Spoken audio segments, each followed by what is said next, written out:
Nobel ಪ್ರಶಸ್ತಿ ಬಗ್ಗೆ ನಾವೆಲ್ಲರೂ ಕೇಳಿರ್ತೀವಿ. ನೊಬೆಲ್ ಪ್ರಶಸ್ತಿ ಅಂದ್ರೆ ಏನು?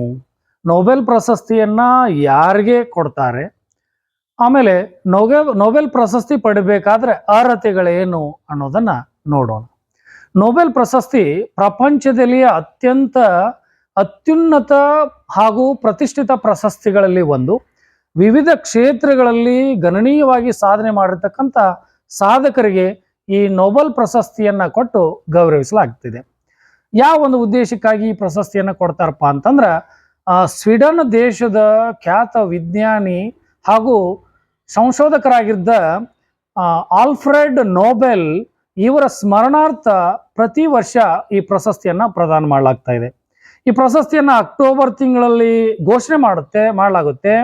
ಆನಂತರ ಡಿಸೆಂಬರ್ 10 ಆಲ್ಫ್ರೆಡ್ ನೊಬೆಲ್ ಇವರ ಒಂದು ಪುಣ್ಯತಿಥಿಯಂದು ಇದನ್ನ ಪ್ರದಾನ ಮಾಡಲಾಗ್ತಾ ಇದೆ.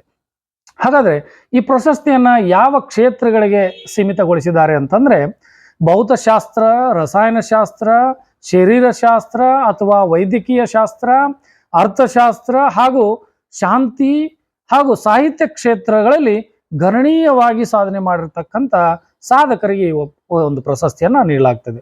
ಈ ಪ್ರಶಸ್ತಿ ಏನನ್ನ ಒಳಗೊಂಡಿದೆ ಅಂತ ಹೇಳಿದ್ರೆ ಒಂದು ಪ್ರಮಾಣ ಪತ್ರವನ್ನು ಒಳಗೊಂಡಿದೆ, ಚಿನ್ನದ ಪದಕ ಹಾಗೂ ನಗದು ಬಹುಮಾನವನ್ನ ಕೊಡ್ತಾ ಇದ್ದಾರೆ.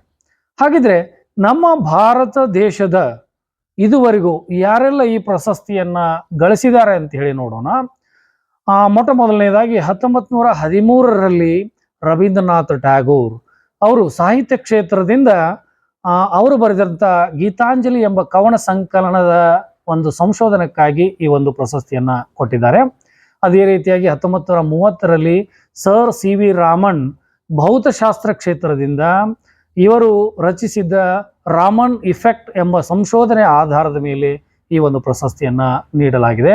ಅದೇ ರೀತಿಯಾಗಿ 1968ರಲ್ಲಿ ಹರ್ಗೋಬಿಂದ್ ಖುರಾನ ಅಂತ ಹೇಳಿ ಇವರು ವೈದ್ಯಕೀಯ ಕ್ಷೇತ್ರದಿಂದ ಇವರಿಗೆ ನೀಡಲಾಗಿದೆ. ಅದೇ ರೀತಿ 1979ರಲ್ಲಿ ಮದರ್ ತೆರೇಸಾ ಇವರಿಗೆ ಶಾಂತಿ ಕ್ಷೇತ್ರದಿಂದ ಈ ಒಂದು ಪ್ರಶಸ್ತಿಯನ್ನ ಕೊಟ್ಟು ಗೌರವಿಸಲಾಗಿದೆ.